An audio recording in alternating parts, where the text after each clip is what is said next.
What's going on? How y'all doing tonight? How you doing, Maya? Yeah, I'm not sure what NPC Oasis meant. That comment came through about 3 o'clock. I mean, there is a USPS shipping raise coming up, but and also I was going to say I don't know if eBay heard people talking about pirate ship having cheaper rates or pirate ship. I have to assume. I don't know which way it went. Either eBay lowered theirs to match pirate ship or vice versa. Now I only noticed this today with like 3 or 4 items, so I'm gonna have to keep testing it.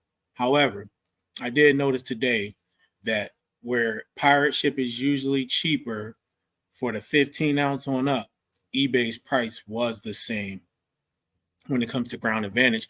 And I also noticed, and this was a big one, that the priority flat rate envelope was cheaper on eBay than it was on Pirate Ship today. So on eBay, I want to say it was $760, which is the price that it was. So what I'm wondering now is maybe Pirate Ship didn't readjust their holiday prices, because that $760 rate for the priority flat rate envelope is what it was before the holiday rates went into effect. But you know, when I looked at it today, Pirate Ship was still at like $8.05. eBay was at $7.50 for that flat rate envelope. So maybe eBay switched back a little faster, but just double check y'all shipping. If y'all use both platforms, double check your shipping rates, because as of right now, it look like eBay is matching or cheaper in some cases, as in those flat rate envelopes. So maybe Pirate Ship is just slow into readjusting their rates. So I don't know. I just noticed that this afternoon though. What's up, Thrifty Loon? How you doing tonight? How's sales going? Yeah, you noticed that too, huh? Hey, listen, you got to be on top of these platforms and stuff, man, because you get finagled.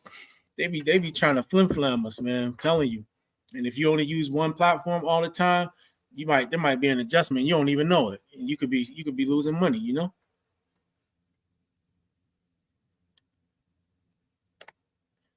He says, subject to shipping, Mercari is dropping shipping prices tomorrow. Is that right? I wonder to what. I probably got maybe 4 live items left on Mercari that actually have been selling, because I had a bunch of these specific items, so they've been listed on Mercari and eBay. I want to say, man, for the most part, a couple of them been selling more on Mercari than they do on eBay, and not for that much less. Not for that much less. I do got them priced a little higher on eBay, but that's because it costs more to sell them on eBay. So I ain't got no choice. Pirate Ship is way cheaper if your items are good for cubic. Yeah, for sure.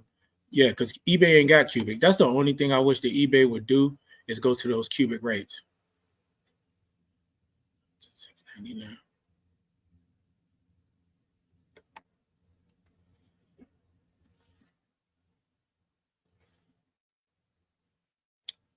June K. I'm not. Oh man, every time I say that, I feel like I'm mingling your name, so I apologize.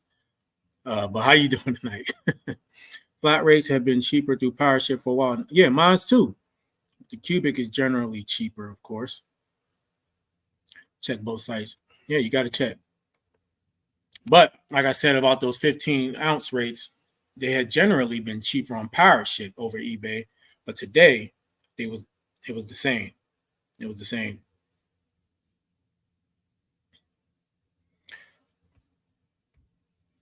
Thrifty Loan, your sales been slow. Had to do the promoted dynamic ad campaign plus a big sale markdown. I have adjusted to 5% flat across the board for everything.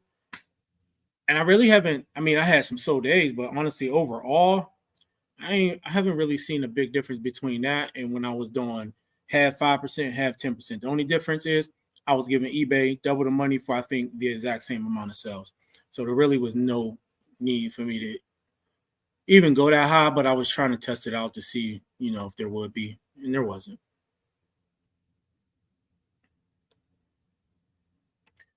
So the outline for today's show is we can talk about anything too, y'all. So if y'all got any questions or y'all just want to chit chat, that's fine with me. But I always try to at least have an outline for the show, just so we got some points to cover. The outline specifically is, and this isn't the first time this had been brought up. I want to say John from Flipping Ain't Easy brought this up some months ago, but I don't know if it was really a thing. But there's an article on e-commerce bytes about eBay using FedEx. So I wanted to talk about that, but I also wanted to talk about, which is the main topic, why just what we usually do is why it's not enough. And I'll go more into depth about that and why you can't be happy. For instance, let's just say you want to do 100,000 in sales, and that's not necessarily gross. I'm just saying in sales a year, or 50,000, and you're okay with that. Well, there's a big reason why that is not going to work. And I mean, it's a simple enough reason that I'm sure all of you very, very intelligent people understand. But I do want to look at the numbers and then talk about just like a baseline of what you should be shooting for as far as growth year over year. And I know Josh Go always talk about 65%. I'm not going to go that high. Me personally, I have never, maybe when I first started, I don't even know. I don't know if I ever seen 65% in my own business, but I'm not going to say it's not possible for somebody else's year over year. Me, I do about 35% over the last year. That's right now, my preliminary numbers got me at 35% over last year ish, but we'll see how that goes. When I was in restaurants, we was probably, if you had a good year, and of course there's a lot of factors that went into it, but I mean you looking at maybe 2% over the year before. If you got 5% over the year before, she was doing good. You got 10%, man, you was doing excellent. But there could have been a lot of reasons for that too, though. Could have been a lot of reasons for that, but anywhere in that 2 to 5% range, you was doing real good in the restaurants year over year.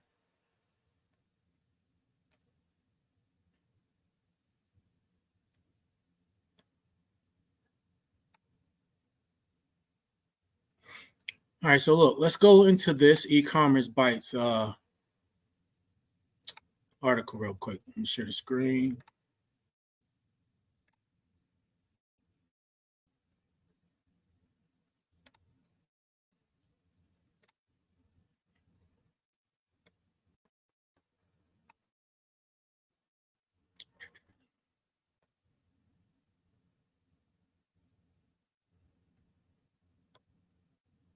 If I could find it.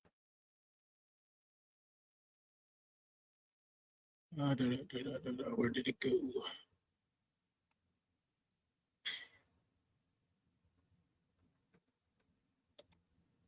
I literally just had this up looking at it.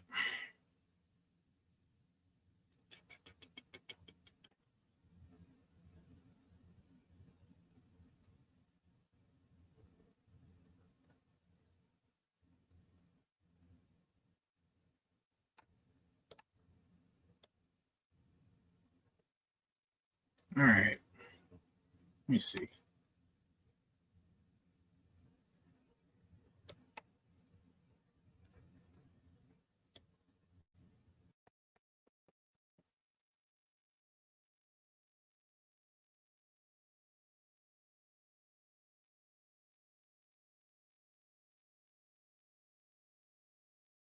All right, guys. So I don't know what happened. I know they didn't take it down.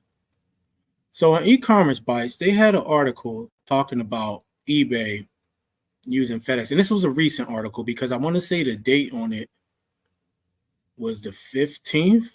But I don't know where it went.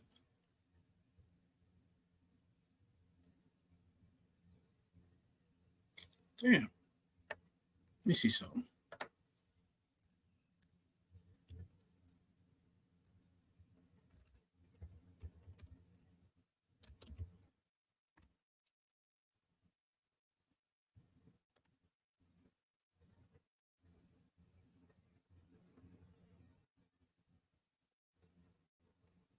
All right. All right, so yeah, this is the old one.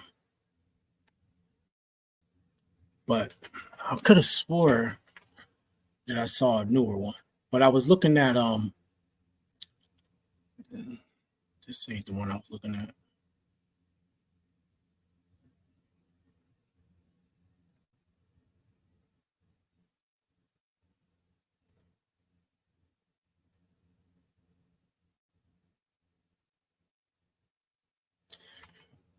All right, but anyway, so there was some stuff going on in the eBay forums and all that, talking about FedEx, and I was trying to go through my own eBay transactions to see if I could actually see how they was charging me for the returns that I had. I couldn't find anything. If anybody out there know if you can see that, I went to my transaction history. I tried to go through each transaction, which it was just a lot to look at on that Excel spreadsheet. It's almost kind of confusing, but I really didn't see nothing that stood out. I looked at the summary.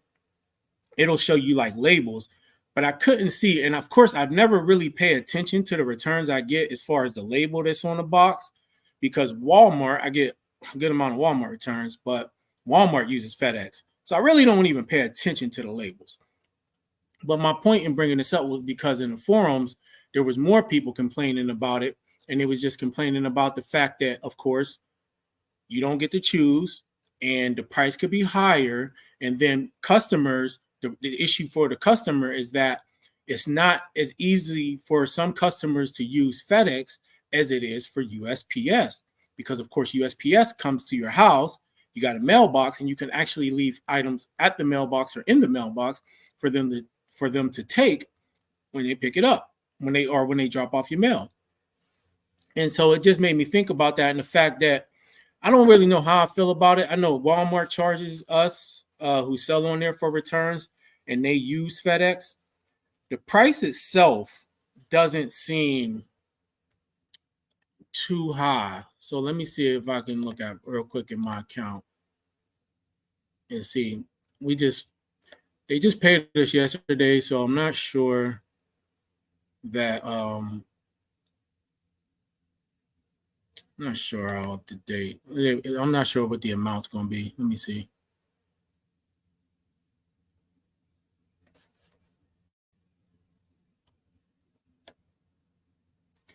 All right, so right now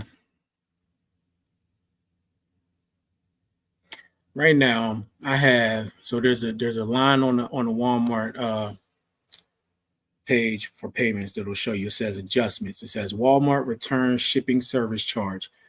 They got me at $18.25. Now, I don't know exactly for how many items that is. I guess it'll be hard to figure out because you can go to your returns tab, you can go to returns and refunds, and you can see which one shipped or whatever. But it'll be hard to kind of break down like what that, like, is that for 5 items being returned, or is that for 10 or 20? I ain't exactly sure. I want to say typically by the time I'm paid out by Walmart, which is on Tuesdays every 2 weeks, depending on the amount of returns, I'm usually at about $40 to $60 in return shipping. I mean, I know that sounds like a lot, but it's across a lot of items too. But so if eBay is, I think it would be a little bit different on eBay, because eBay, first of all, gives us more control over shipping in general, right? And over how we set our shipping policies. You know what I mean? So I feel like if you're going to charge a buyer for shipping, and the whether or not you refund that shipping is contingent upon, them actually sending the item back, then you need to make it easy for them to actually send the item back to the buyer. So I don't know about that, but my whole reason for bringing this up, because I just wanted to ask anybody if they can find anywhere on our transaction history, or is there any report that we can look at on eBay that would let us know what service we're being charged for return labels, or if anybody paid attention to any of their return labels or anything like that, to see, like, is it being shipped back with a FedEx label? And usually you only get an opportunity to give the buyer a label if you charge for shipping. A lot of my items is free shipping, so for me, I would definitely want to know what's being used. And then as far as what I hear about how FedEx charges and certain package types, I would like to know that just to look at the price and make sure like nothing's coming out funky. But if anybody knows for sure, I brought that up because I wanted to know, and I had seen another article about what was going on to the forums, went to the forums, and it seemed like not only eBay sellers was making complaints, but it was a customer, because the customer was complaining about what I just said, not having access to a FedEx place. But, you know, usually when they return something, the post office will pick it up for them. So that was an issue for them. But I couldn't find anything in my transactions that showed me exactly what service I'm being charged for return labels. I actually didn't find anything that told me anything about the price specifically of return labels. That's another reason why I like what Walmart showed, is because it showed me how much I'm paying for those labels. I didn't see anything like that on eBay. And now it got me thinking, because now I really want to know, what am I being charged per return and what service is being used, just to know for my own good. You know what I mean? Let me see if anybody answered that real quick.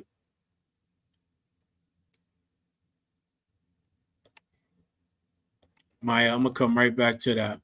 Right back to that. What's up, Leaf? How you doing, man? How you doing?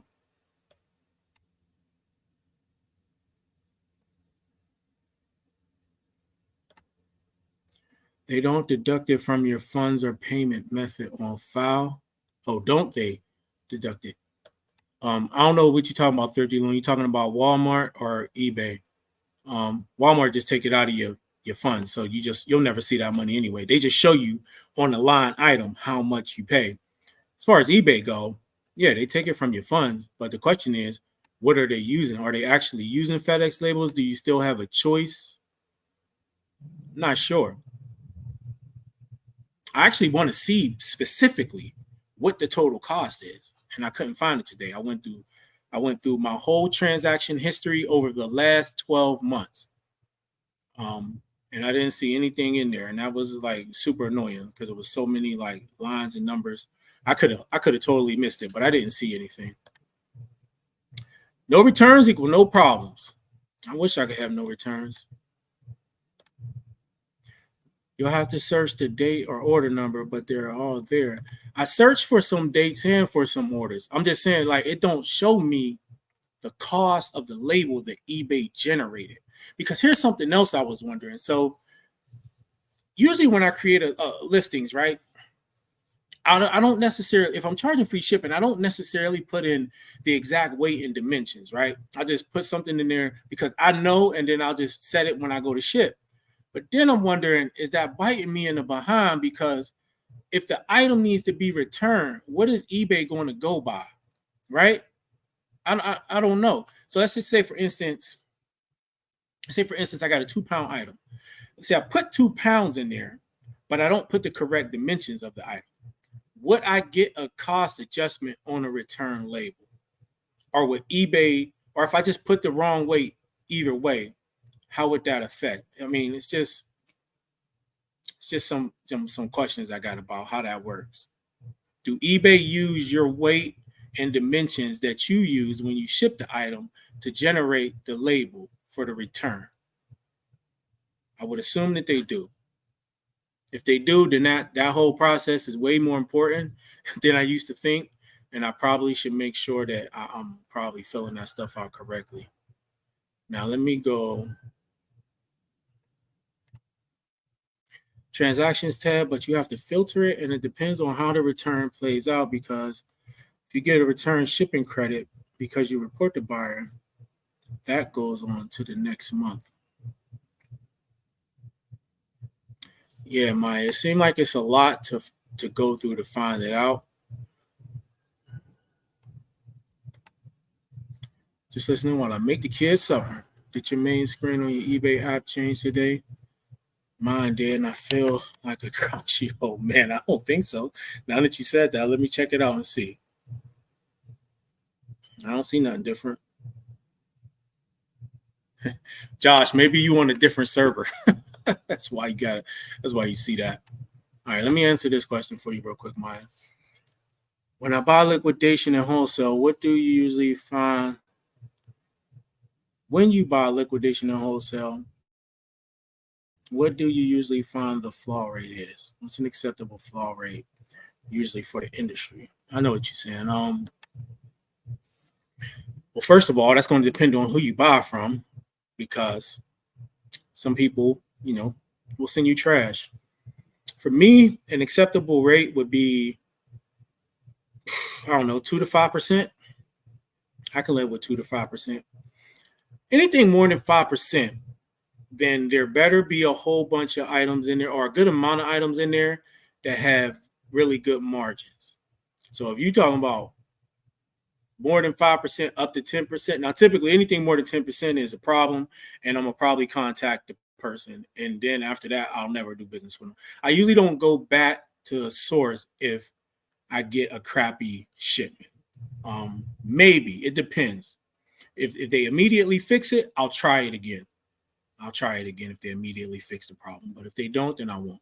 But 2 to 5% for me is about acceptable range. I really won't complain if it's that. And for the most part, most of the people or most of the platforms I buy from typically falls within that 2 to 5%. One of the guys that I deal with now, he sent me 1,500 units. There was some, well, first of all, a nail polish broke open, but there was some really good stuff in there. But there was about, I would say, 2% of damaged items in there. And this ain't even counting what the nail polish damaged. There was just some stuff, packages was messed up, whatever. But all the other stuff, sellable condition. There were some really good items with some really good margins. And then the price per unit is really cheap. So I wouldn't go over 2 to 5%, Maya. Anything more than that probably is not that good. Unless you have items in there that have really high margins. But even still, I would probably let them know, like, hey, the defect rate on this was kind of high, just so it doesn't happen again if you plan on repurchasing from that person or from that business. And of course, that's what you're talking about with liquidation. If you ordering, I can't necessarily say wholesale, because you got so many companies today that use the term wholesalers. You would be looking more like at distributor type wholesalers that's selling brand new items. Then of course your defect rate should be 0. But most of us that's doing this is not buying from those type of sources for various reasons, mostly because it's hard to find profitable items that's worth it. And the ones that do, you got to buy a lot to make it worth it. And so for the majority of us, we don't want to invest that much into items that you might make $1 or $2, but you got to spend like 10,000 plus to make it worth it. You know what I mean?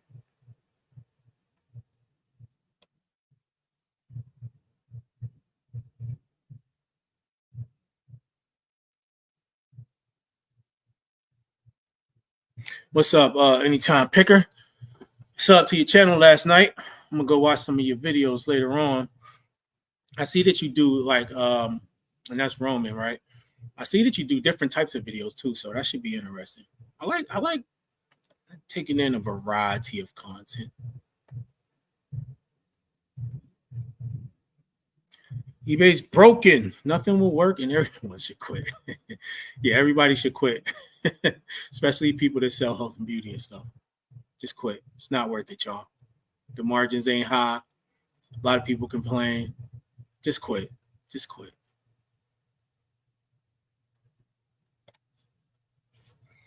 Telling you, I'm in looking at the label price right now. I had 2 Inez and they each cost okay, Maya. No, I believe you. I didn't say I didn't believe you. I just had a hard time finding it. But I will go back and search again. But then the question is too, has anybody here actually seen a FedEx label on a return that you received? Has anybody here actually seen one of those? That's something else I want to know. That you did not send to the person. Of course, the eBay automatically generated for the customer, because some of y'all may have actually generated FedEx. So I'm talking about, has eBay actually generated a FedEx label for your customer and had them use FedEx to send back the item? Headache last couple of days. Okay.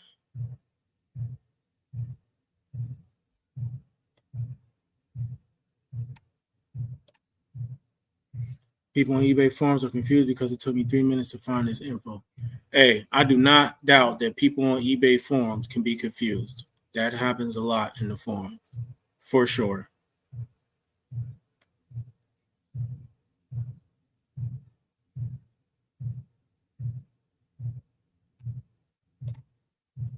Why don't they send an email saying XYZ buyer generated a return label and this is the cost of it? They certainly don't spell it out for us. So there's a couple ways. I don't know why they don't do that, but so typically if you do free returns, then eBay just generates the label. So you really don't have to think about it. You'll just get the return notification. If you're going to charge for shipping, then I think they send you a message that might ask you, do you want to accept a return? And then they'll give you the options of you uploading the label, of you having eBay generate the label, so on and so forth. So that offers you a little more control. I honestly don't see why eBay would go to exclusively using FedEx for returns, because technically eBay shouldn't, besides generating a label, if you have them automatically generate labels, eBay shouldn't really have anything to do with that process. That's between you and the buyer, especially if you're the one charging for shipping. But I don't know. I mean, look, you don't really get no control over that when it comes to Walmart and Amazon. But I was just trying to hash it out and figure it out for sure and see if this was something that was really happening or if it's just, still out there in the conversation land.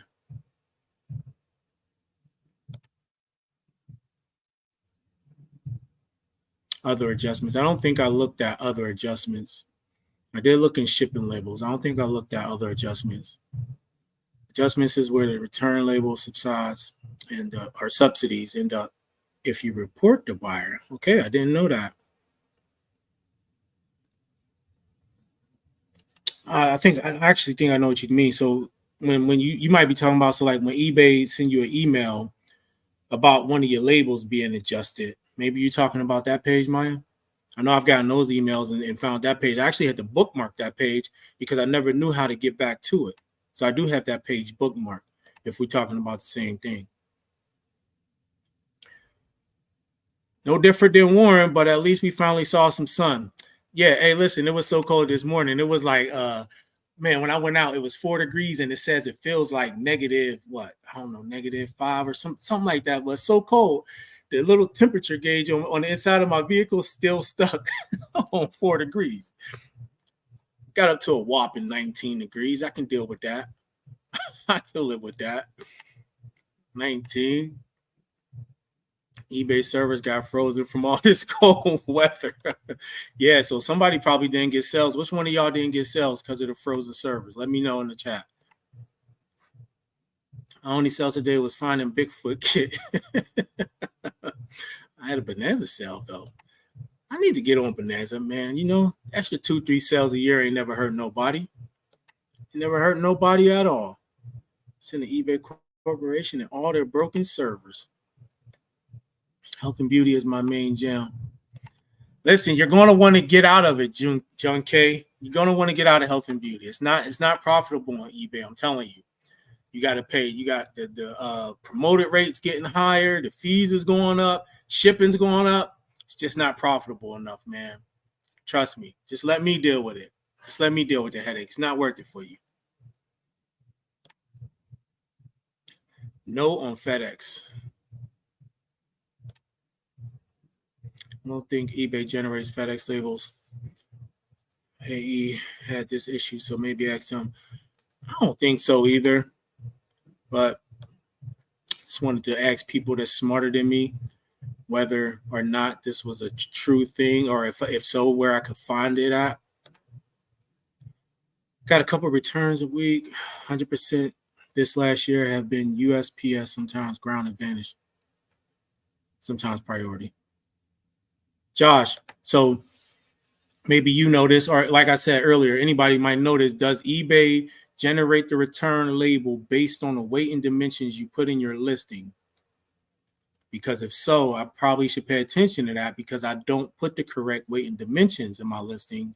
But I never thought about, if I get a return, eBay using that to, for the return, if maybe I ever got a cost adjustment, because of course I put a weight in there that's lighter than the item really is, because I change it when I ship the item out. I change it to what it really is. You know what I mean? And it's just one of those things, just listening, like whatever, I'll just leave it there and I'll change it when the item sells. But then I didn't think, okay, well, if eBay generate that item and it comes back, well, if I got 15 ounces, but the item was 2 pounds, am I going to get a cost adjustment on that return label?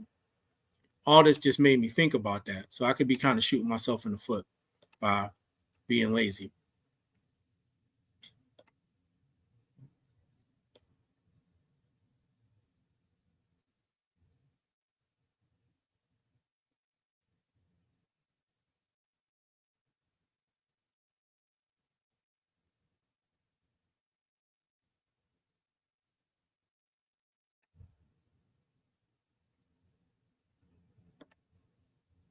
Dimensions are irrelevant unless the box is oversized, but you should weigh all boxes shipped correctly or accurately.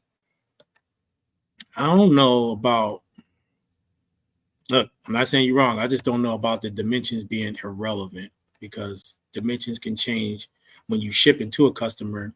The weight doesn't matter as much as dimensions sometimes. That's why you get a cheaper price with cubic.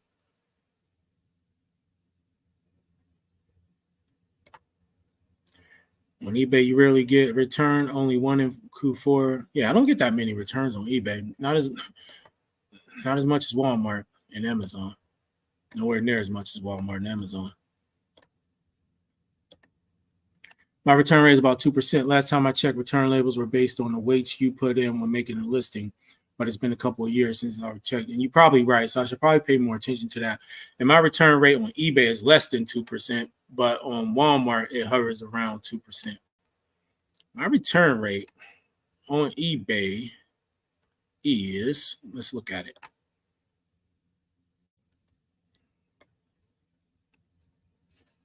Or is it under summary?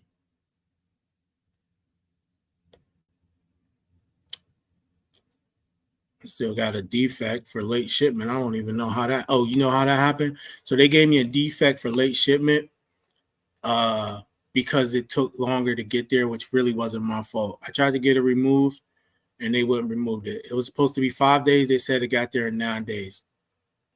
And that's the first time that happened and the only time it happened. So I don't even know what that's about. So my eBay return rate is 1.56%. That is 8 returns out of 5, or 8 transactions of 513 transactions. So they got me broke down. Video games and consoles is 4%. I got 1 out of 25. Home and garden, I got 1 out of 39, 2.56%. Health and beauty, 6 out of 345, 1.74%. And 0 in others. So, of course, the main category is the highest, which ain't that bad. All right. So I'm going to go to the next topic, which is why we need to focus on. So let's look at this. You want to do 50,000 a year, right? You want to do 100,000 a year, whatever it is. And you're not necessarily of the mindset that I want to grow every year. You're like, look, I only need this amount. As long as I make this amount every year, I'm cool. Well, of course, the problem with that is that, inflation and things and the prices of things go up, right? So the same $50,000 this year won't be the same $50,000 next year, wasn't the same $50,000 last year. All right, now I'm gonna share again, see if I can actually get this one right this time.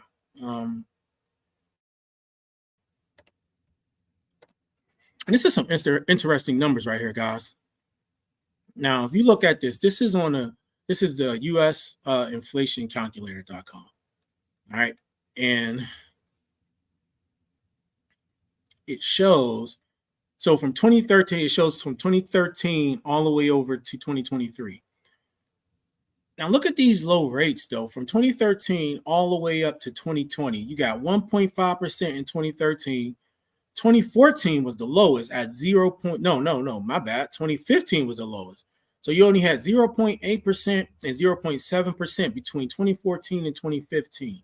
Super low. Then it jumps up. 2016 and 17 goes to 2.1%. 2018 is 1.9. So it actually went down. Then you go back up to 2.3, 1.4 in 2020, and then look what happened. In 2021, goes up to 7%. Then in 2022, 6.5%, and in 2023, we are at 3.4%, which is crazy. Man. And I mean, we all know what happened, in 2020, 21 and all that, why things was kind of jinky, but to go up to 7%, and it's still high. So as of right now, at 3.4% inflation over in 2023, that is over 2 times what the inflation rate was in 2020. So everything overall went up over cost 2 times more today than it did going on 4 years ago. All right. Now, of course, why is that important? Well, I'm sure all of you very, very intelligent people know why that's important. And that's because let's just say, for instance, well, first of all, you got to take these numbers into account when you're thinking about what your annual profit is going to be, right? Because what you think you might be making, you're not really making. So like, even if let's just say you growing, let's just use a number, 20% year over year. Well, all things considered, if you stand at that same 20%, just as far as like what's coming in, it's really less than that. By the time that dollar filters down to the bottom, that same dollar that that brought you a certain amount of profit the year before, it's not going to bring you the same amount of profit, even though it looks like you still having the same amount of growth, if that makes sense, right? So all you can do to curb that, or what you got to do is, one, you have to consider, okay, despite the inflation rate being kind of skewed over those few years, like the 7% and all of that, right? If you look at it on average, we're probably looking at about a 2 point something percent on average year over year inflation rate, right? So when you're thinking about your business and going forward as a reseller, this is why the same items don't always work, or the same model might not always work, because technically, the longer, let's just say, for instance, you're a long tail seller, right? This is why you have to always be replenishing your inventory. Also, why I think you also have to have those faster sell through, because if you're a long tail seller, it's like anything. Even when you're just letting your money sit, right? The longer that item sits, unless it's a collectible, something that's going to gain value, the longer it sits, you're losing so much of the value of that item, not just due to market changes, but also due to natural inflation, attrition, right? The dollar is becoming worth less and less. Your item is worth less and less. The fees on the platforms, all of that stuff is eating into the profitability of that item. And so even though you think you sold that item for such and such a profit, if it was sitting there for a while, you probably didn't make as much as you as you think that you made on it. And then you got to consider the fact that the space that it takes up and all of that, right? That's why places like Walmart, even if you go into Family Dollar, certain amounts of certain space is more valuable than other. That's why we got to pay for these ads now, right? Because if you want to put your item in that impulse section where buyers on that might cost more, or on the end cap, that might cost you more than it would be to put your stuff in the back aisle. But either way, it's going to cost you. And that cost year over year is going to go up and up, eating into the value of your item, right? And then I mean, I kind of like peripherally always be thinking about this, but and I was looking at the inflation stuff on something totally unrelated to reselling. But then when I was looking at it and thinking about it, I said, man, this is crazy, because this is one of the main reasons that I myself like to have a higher sell-through rate type of business model, because I don't want to hold on to stuff that's only going to, it's not like stock market, where, yeah, I got the opportunity for it to go. I'm not in collectibles, but even if you're in collectibles, that stuff has to sit, it's still a gamble. But most of us don't sell collectibles, not collectibles that's going to appreciate in any significant way, right? Most of us. But the majority of the items that a lot of us sell are losing value from the moment we pick them up, for the most part, from the moment we pick them up. But okay, so you got inflation. Let's just average that out to around 2%.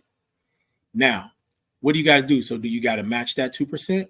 Of course not, because all things considered, and then look, there's a lot of nuances to this. So this is just all things considered, man. I know there's going to be a lot that goes into this. So I don't really want to go off on all of that, but of course not. You can't do that.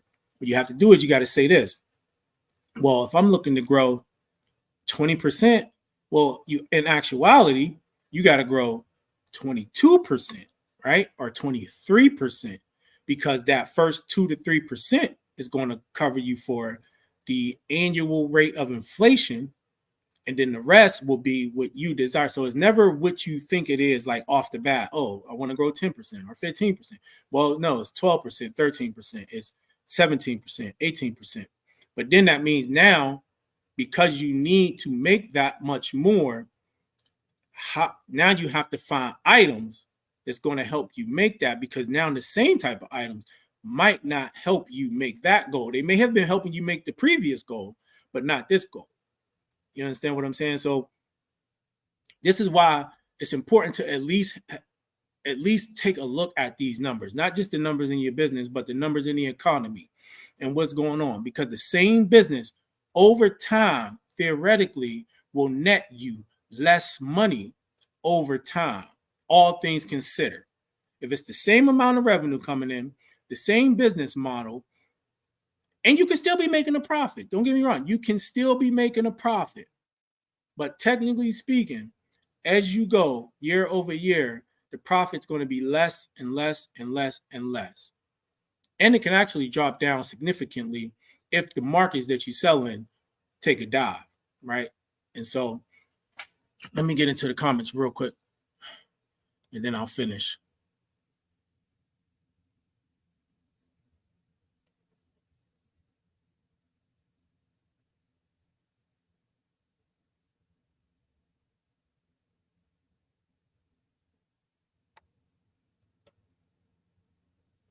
All right, y'all talking about the USPS stuff again still? Everyone has seen crazy story about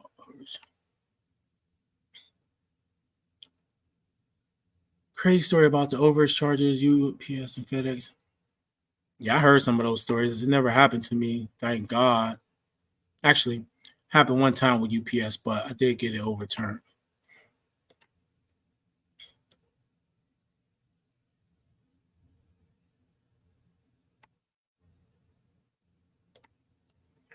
Add a 1 in front of that number for the real weight. Well, what you talking about, Leaf? Adding a 1 in front of what number? Your dollars might have a little less buying power, but you are still making more dollars.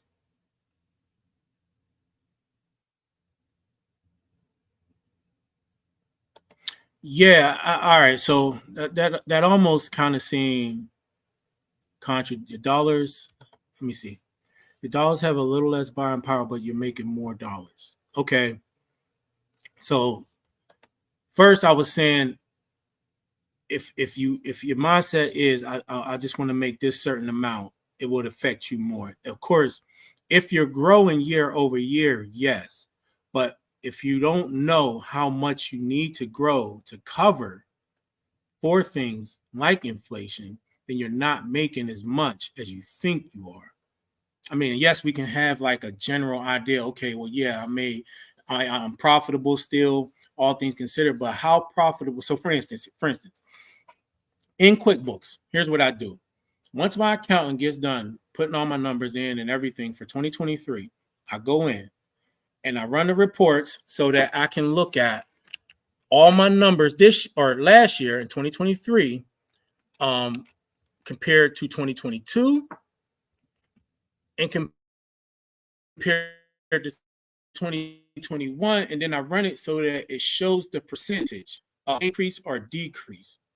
So not only do I get to see how much more or how much less I either made or how much I paid on each expense line, on each revenue line, but I get to see the percentage of increase or the percentage of decrease, which for me, I don't know about some of y'all, for me sometimes that it's easier for me to picture like, or to at least like, I guess, to visualize, that certain, whatever that expense is or whatever that revenue line is. Like when I see that percentage is, it's say 5% or 2% down or 2%. I don't know. I just like to see that sometimes over the actual numbers itself, because it gives me more of an idea, because it's easier for me to kind of quantify like, okay, 2%. Well, now if I'm 2% down, I can easily figure out a way to add 2%, 4%. I got to go 4% because when I'm 2% down, 2% is going to get me back to where I was. Then I need 2 more percent. And I'm messing up because I'm trying to look at the screen at the same time. But I need to do 4% to get back on top. So that's kind of what I'm, what I'm saying is that if every year you're losing due to inflation and other things like that. Oh, we didn't even talk about the emergencies and things that pop up. Look, his vehicle went out. I had vehicle issues this year. And so the same dollar, you might make more dollars, but that don't mean that you made more necessarily. Don't mean that you made more. That might sound even more contradictory than what you said, but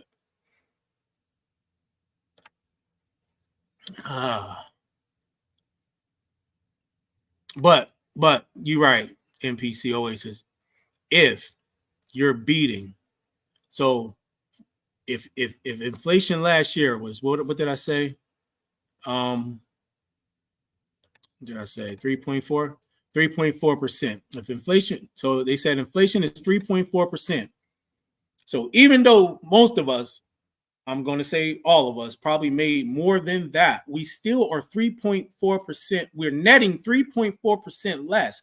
So if you say to yourself, well, maybe this year inflation might be around the same. Let's just say it's another 3.4%. So now, not only do you have to, if you're a person like me who says, okay, I'm trying to forecast out what I want to do as far as revenue this year in my business. Well, even though I'm up above last year, I have to account for that. So not only do I have to make at least 3.4% to do the same amount, I got to account for how I'm going to do at least another 3.4%. Then whatever my revenue goal is, I got to add that percentage on top. So if I say I want to do 5%, I got to do 8.4% more than last year to do that 5% in extra revenue, if that makes sense. Right? Because I'm accounting for the 3.4% in inflation, then I actually want to make 5% more than I made last year. Look, it's not about making, because if you're going to be putting money to the side, you're going to be putting money aside for savings, you're going to be putting money aside for emergencies, and you're going to be putting money aside to reinvest into your business. Well, those coffers shrink year over year if you're not accounting for these things and the emergencies that come up. That's all I'm saying. But I mean, technically, if you're losing 3.4% every year, then, and you're only bringing in close to the same amount of revenue, you're not really making more money. Even if you're still profitable, you can still be profitable, of course, but still be making less money. I mean, that's not it's not unheard of. All right, let's see. Not correct. The real rate of inflation excludes energy, food, and housing. Yes, and that's what I'm saying, Leaf. Like, there's a lot that go into it, and this is why sometimes I get like that. I get annoyed listening to certain videos because I feel like people are disillusioned about what it takes. Look, my opinion is that most people reselling don't really want to be full-time resellers, in my opinion. Most people probably just want to make some money, right? A couple extra dollars, and learn how to like find some bolos and what things sell here and what things. And so that's probably why the majority of people watch the content. Then you got a few who either get into full-time reselling out of necessity. You lost a job, something went wrong. And so it's like, all right, well, this is what I got right now. Those people typically end up getting back out once another opportunity comes. Then you got people like myself who love it, who chose to do it, and who take it super serious, right? And so that's why I'll show stuff sometimes that I sell, but for the most part, my business is pretty boring, right? There's only one thing that matters to me. Am I making money with the things that I sell? But I don't mind, like, I wouldn't mind having things I could say, oh, I made $1,000 on this, but that's not really what I'm into. But I can tell you how to do this in a way that's going to sustain you. Dude, I got 9 kids, and yes, my wife works. She's a teacher. But for the long, she just started back teaching. Well, not back teaching. She just started teaching because she wasn't teaching before. She was running in the daycare out of the house. And before that, she was at Starbucks for forever. But I mean, before that, it was just me. So I was doing it for me, her, and all the kids. And I told y'all, we got 9 kids all together, y'all.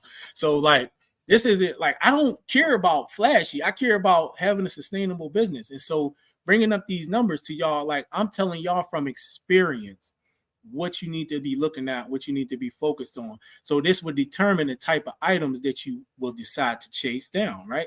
Because if you got these numbers in the back of your head, you might think, man, all right, I ain't just looking for something with, I don't know, a 20% profit margin. Used to be 20%. Let's just say it used to be, right?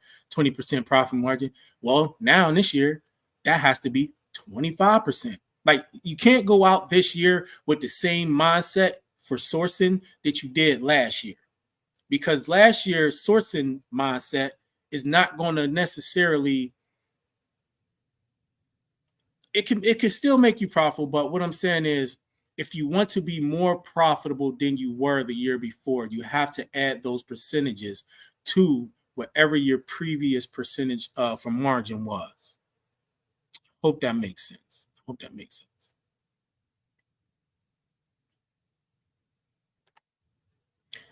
So 7 is actually 17% inflation. So your 20% growth is gone. Yeah. It could be, you know. And I mean, just looking at, and that's crazy that I didn't even know that from 2021 to 2022, both of those years, we had 13.5% inflation, y'all. So look at this. Look at this, right? 7% in 21, 6.5% in 22. In 23, it went down to 3.4. But what is that? That is only, and for some reason, I'm having a hard time doing that. Let's see.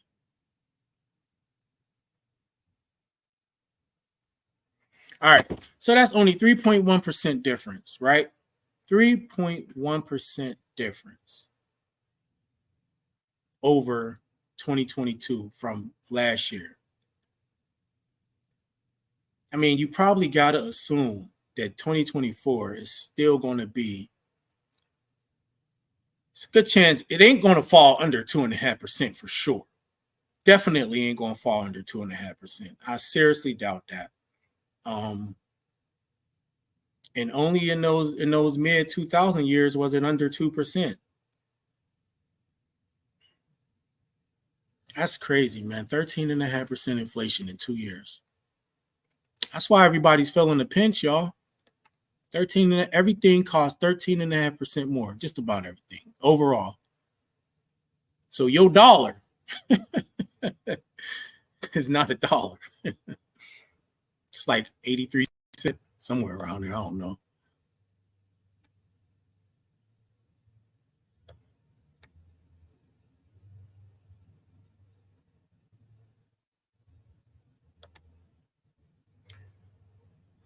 Let's see, such thing as compound inflation. But if your total revenue increased by 20%, the inflation rate for that year is only 7%. So you need 7% more dollars.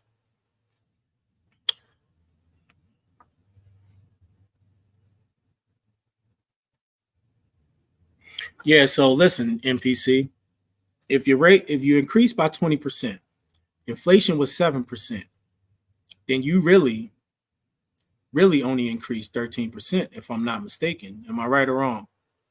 So if you really wanted to increase your sales by 20%, you got to go to 27%.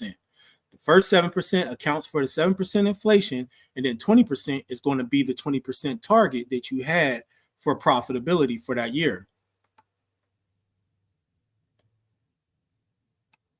If indeed there was another 7% inflation for the year. But I mean, I would just go by whatever that prior year inflation rate is. You can go by the overall average, but as you see, inflation can shoot up like it did in 2021 and 22. It can shoot up. And so if you was going by 3% average, well, you just lost what, almost 4%.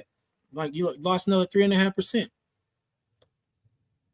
And so that and what that mean is your cost of goods go up by that much, your food go up by that much. Like Leaf was just saying, your food's going up by that much, your gas is going up by that much, diapers is going up by that much. If you got babies, your baby food is going up. Everything is going up. So anything that you usually wouldn't have to pull out of your business, you're going to have to pull out.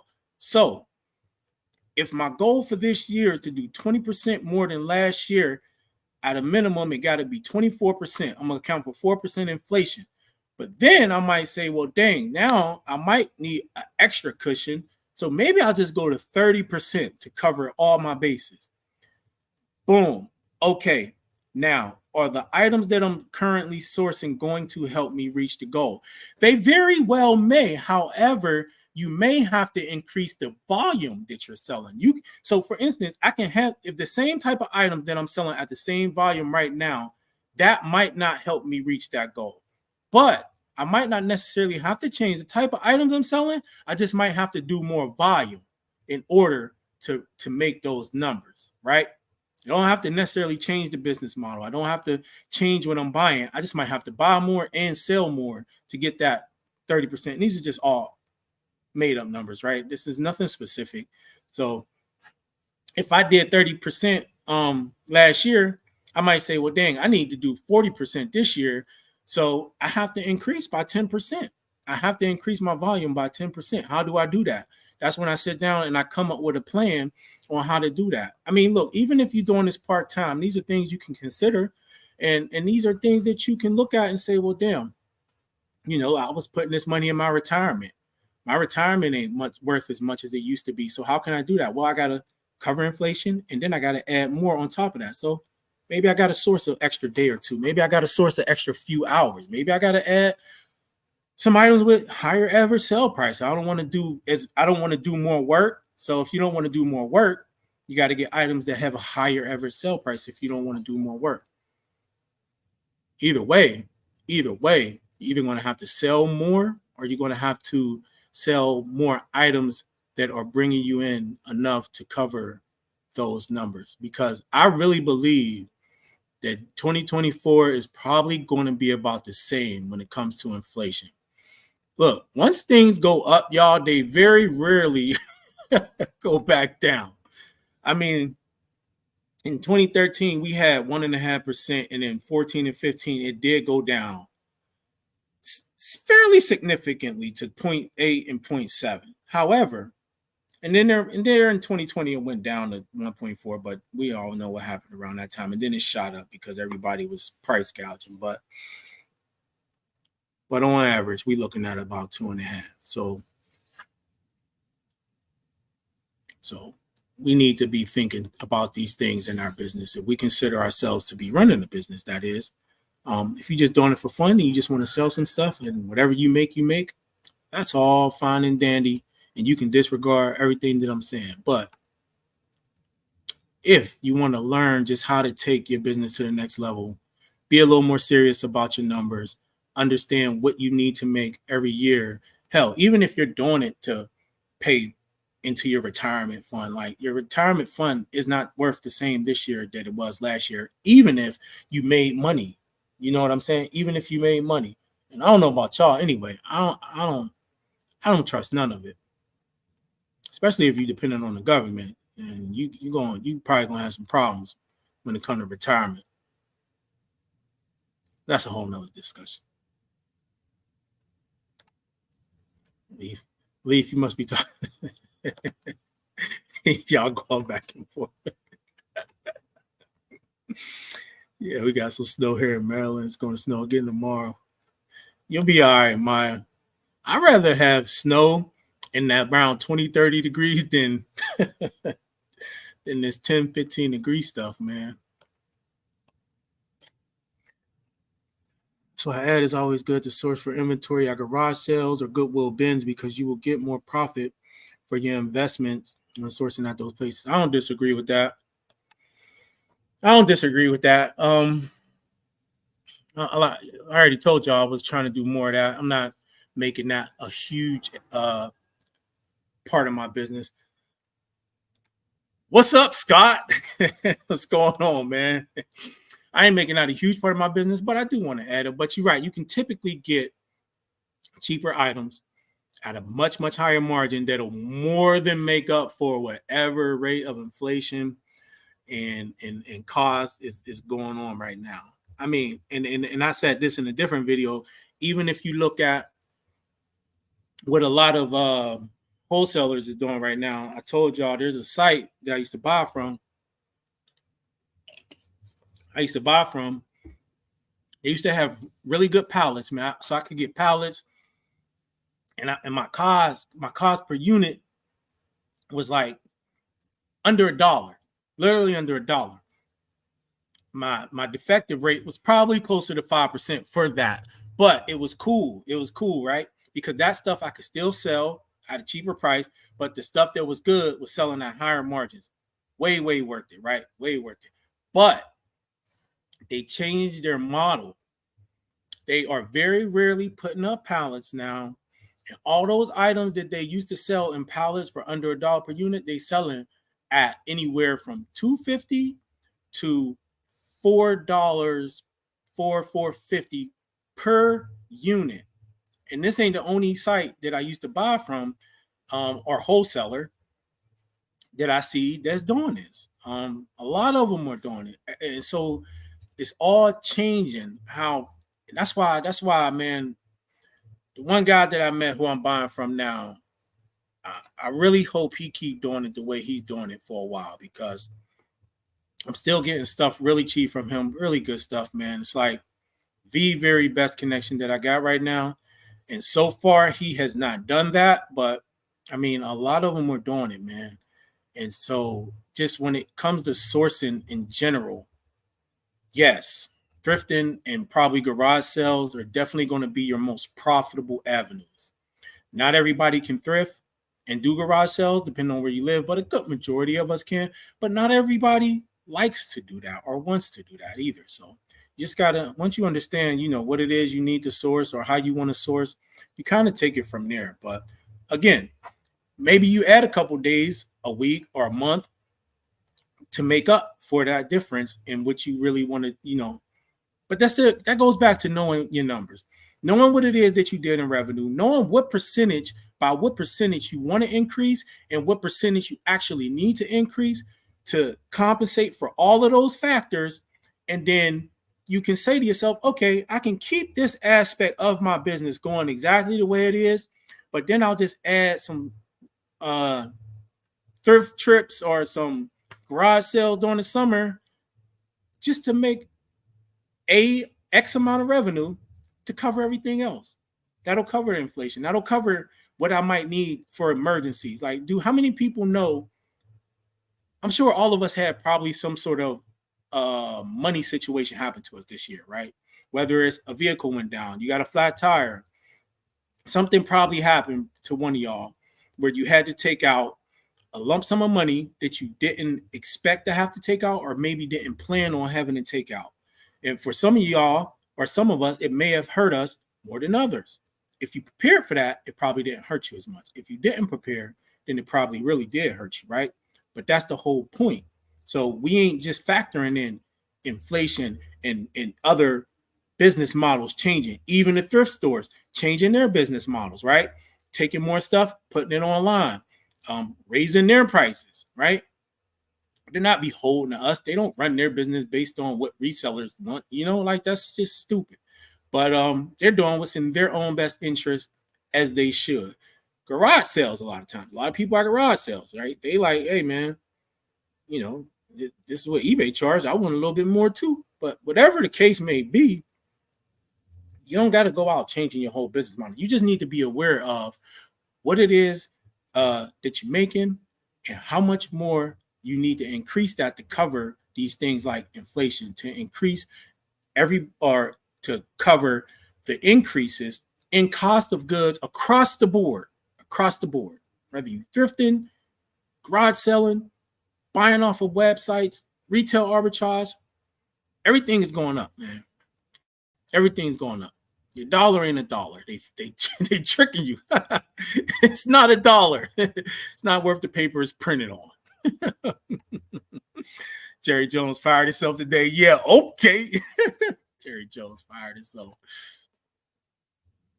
Jerry Jones gonna be around. Jerry Jones gonna make videos after he died of how he want the Cowboys to be ran. He gonna put the whole team in a trust fund. Ain't nobody gonna be able to sell the team or run the team, no way, other than what he put in all his videos about this is what I want done, this is how I want it done. Jerry Jones ain't never gonna give up control of that team. Not even over his dead body.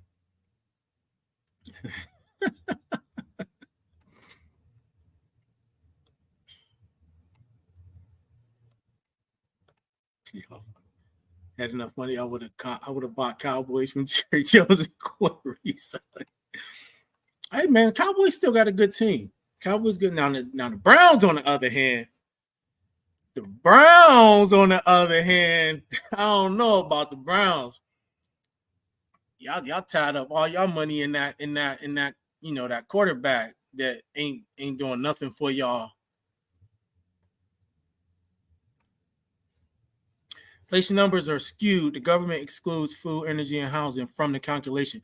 Oh, I'm pretty sure, Leaf, they skewing a lot, and whatever they say that percentage is most likely higher.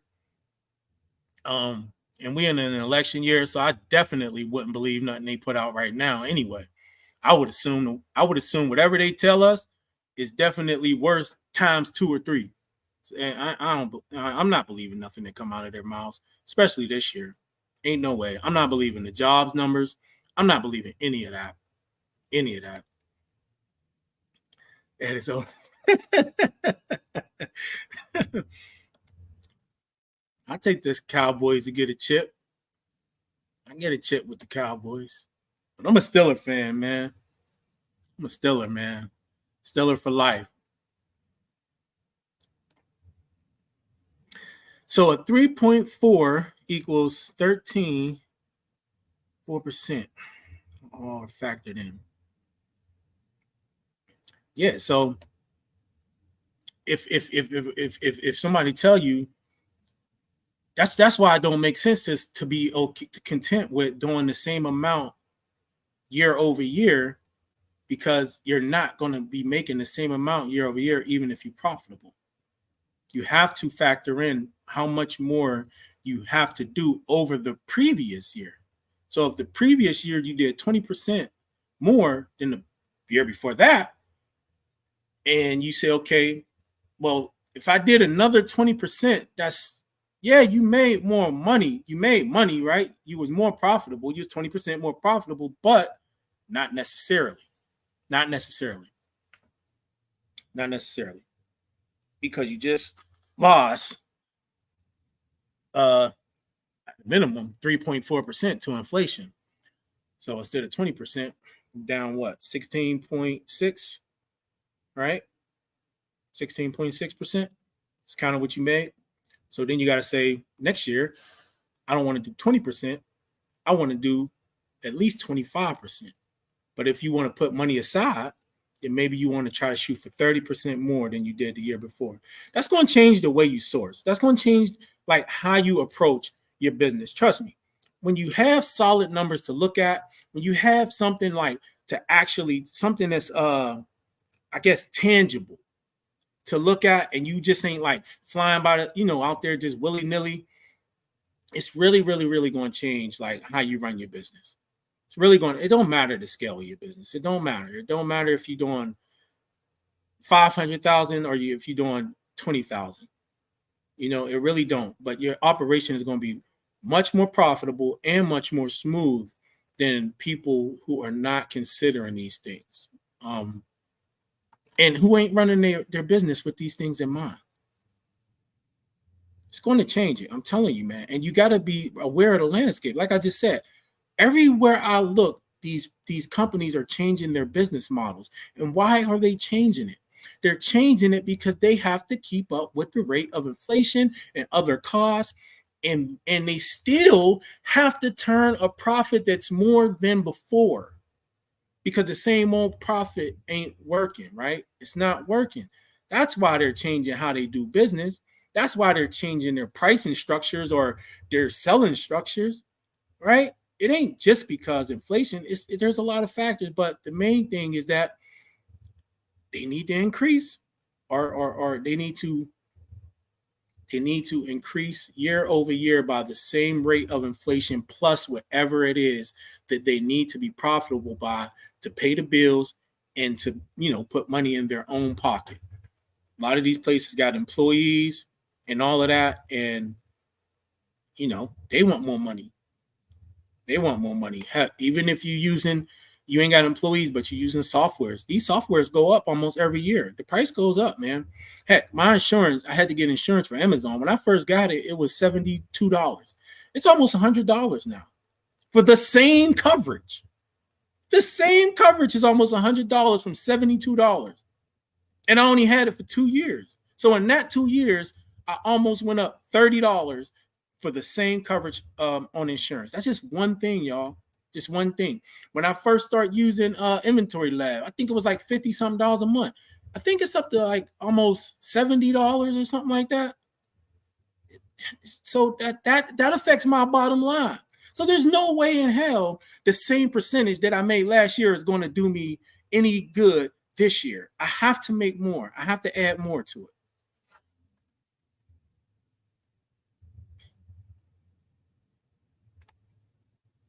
Nine kids, that's a dig. Hey, listen, you don't got to tell me, Josh. I deal with the little gremlins, man. I deal with those little gremlins, man. Listen, that's why I ain't got no hair, y'all. Ain't going kids, man. And my daughter, she's, oh, goodness, don't even get me started on her. Thanks, Roman. Thanks. All right, I ain't even noticed it. We an hour, 13 minutes in. We're going to get this thing wrapped up. But now, kids, you beat me. I got 5, 3 are grown and paying their own bills.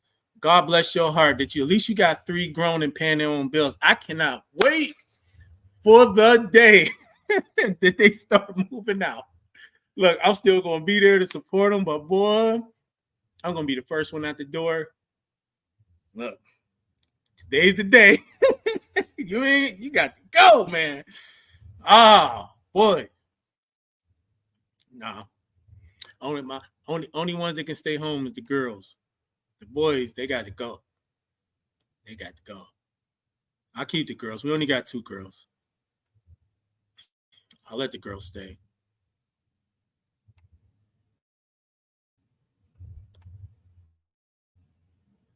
Bought my house in 2018 and refinanced in 2020. My rate right now is 3.375.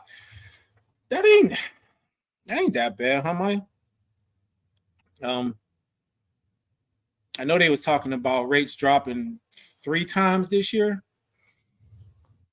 Well, will they? They probably will because of the election year, but I'm not sure if they should. I think interest rates need to stay up for at least another year. Make it, yeah, at least another year they should probably stay up. But that's just my opinion. I'm no economist. I do understand a little bit about interest rates and how that influences not only inflation but consumer spending. So who knows?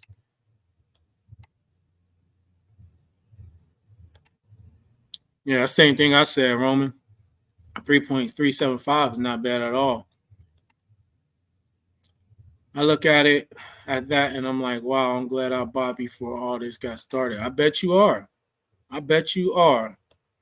And that's the thing I've been trying to do is I've been trying to get all my debt in order and everything because when these rates start going back down, I want to be in a position to buy a house. Right now we rent and we got a big house, but it is her uncle's. So we only pay $1,000 in rent for a whole house, 3-story. So got basement, first floor, second floor, attic, 5 bedrooms, 2 bathrooms, and we pay $1,000 a month plus light and gas and all that. But we would not be able to get that nowhere else. I've seen much smaller properties for more, 3 bedrooms, 1,200, 1,300, so on and so forth. So there's no reason for us to leave until we're ready. So, but when we ready to go, I want to make sure that I got everything in order. But I ain't gonna do it while the rates is up there because I mean I guess you could, right? And then you could refinance, but I ain't doing all that.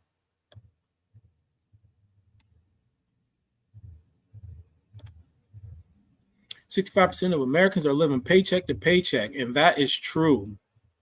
And a good majority of those, well, of course, if you live in paycheck to paycheck, you probably ain't got no money put up for an emergency. But I forget what the exact number was, percentage-wise, Scott. But they said a good majority of Americans couldn't even cover a $500 emergency. So, like, if something was to happen, they couldn't even cover that. So, I mean, that's sad, man, because you got to think, man, a lot of people, right? They got a vehicle that they absolutely need to get back and forth to work, to live, so they can have that paycheck to paycheck. And if something went wrong and they needed to get a repair done, most repairs, are going to cost you $200 to $500-$600, generally speaking. It just depends, right? You got a ball joint, whatever, that's going to be in that 3 to 5 range. Depends, but it ain't going to be cheap. And the fact of the matter is, a lot of people couldn't even cover that. But then what? Now how they going to get back and forth? That's a lot of stress. That is a lot of stress to be worried about. Man, if this happens, then what? That's why I'm always thinking about that, man. Because it ain't just me, it's me and all the little ones, right? So like when I'm making decisions, I'm always thinking like, well, if this happened, like I got emergency funds, I got all type of funds going on because I'm always like, well, if this happened, it ain't just me. I'm not worried about me and can I get back and forth or can I eat? It's the kids, right? I got to make sure the kids is good. And so that's how I make my decisions. I'm assuming that any of y'all got kids, that's how you make your decisions too.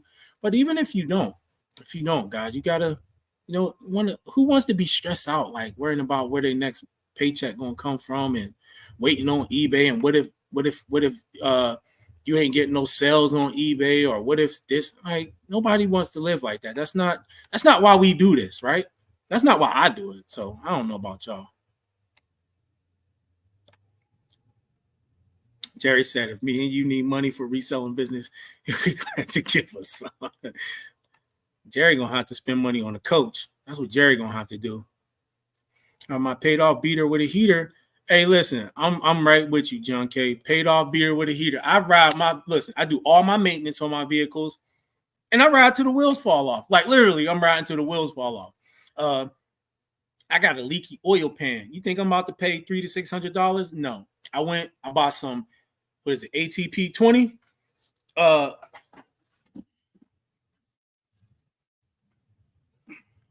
This right here.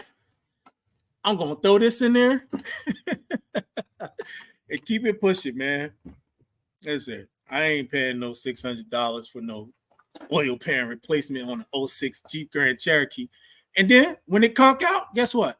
I got enough money to buy another vehicle. I can get another vehicle if I want it, but I'm not because I don't have to. So why should I? But I'm going to do the maintenance. I'm going to keep up on it. I do my oil changes. You know, my thing is every time I go, I think about buying something. Like, for instance, I wanted a Samsung smartwatch, right? To, sync with my phone. But here's what I always ask myself: do I need it? Well, no, I don't. Number one, my phone tells time, and so does the watch I already got. I don't need it. I just want it.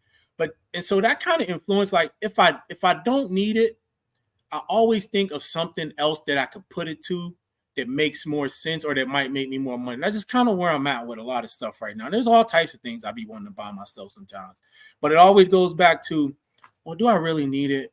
And what else could I do? If I could think of something else I can do with that money that's going to benefit me more, that usually keeps me from like spending for the sake of spending. Like I can't do it.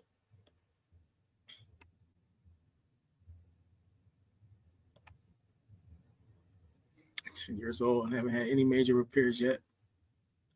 Stay on top of it. Stay on top of it. Let me see. 97. It keeps going. My mechanic got like a 95 truck. That thing's still running strong too. He got like 275,000 miles on it. Get items that are bringing good profit, that's for sure, but it's more complicated nowadays to find those items with the amount of resellers looking for the same stuff. It is, but it's our jobs to be creative and figure that out, right, Roman? Like, if everybody's fishing in the same pond, you got to go find a different pond, and that's easier said than done, but usually when you find it, you'll be able to make some good profits for a long time. Eventually, though, somebody's going to find that pond too. Mitsubishi Lancer, 100K miles. That ain't bad. 2012 with 100K.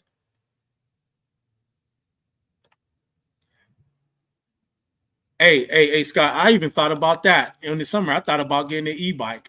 I'm like, well, if I get an e-bike, I can save on gas. But then I looked at the prices of the e-bikes. I'm like, nah, man.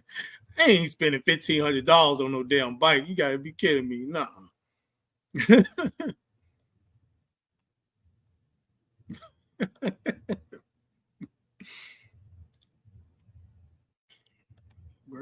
Government is waiting. Government is waiting to help us all. Yeah. Help us all give up our rights. That's about it. All right, y'all. We have come to the end of the road for the night. Let me see. I don't want to miss none.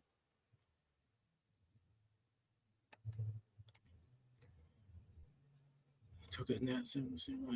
He just lost 7% buy power. True.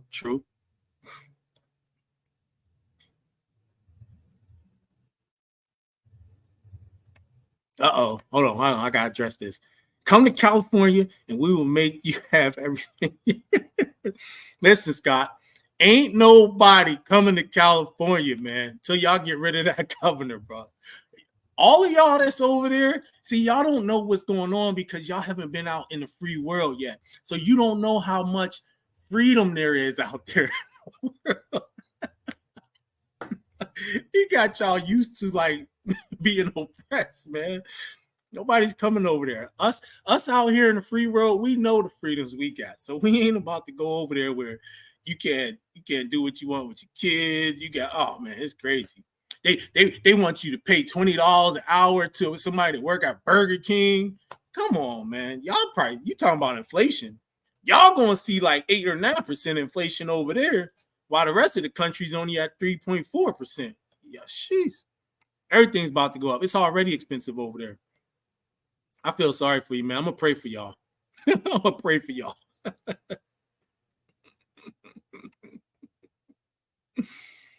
Oh my goodness.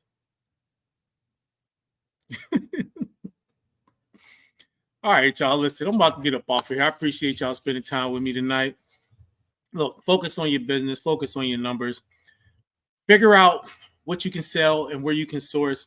Think about where everybody else is sourcing from and what everybody else is selling, and then do something else. Do something else, man. But I'll talk to y'all again next weekend or next week, next Wednesday. If anybody got any questions, please feel free, drop it in the chat. If y'all got any specific things that you would like me to talk about, feel free to drop it in the chat as well, and I'll put it together. I'm always looking for at least an outline of topics to go over, just to have some conversation about. But besides that, thanks everybody, and I'll talk to y'all again next week.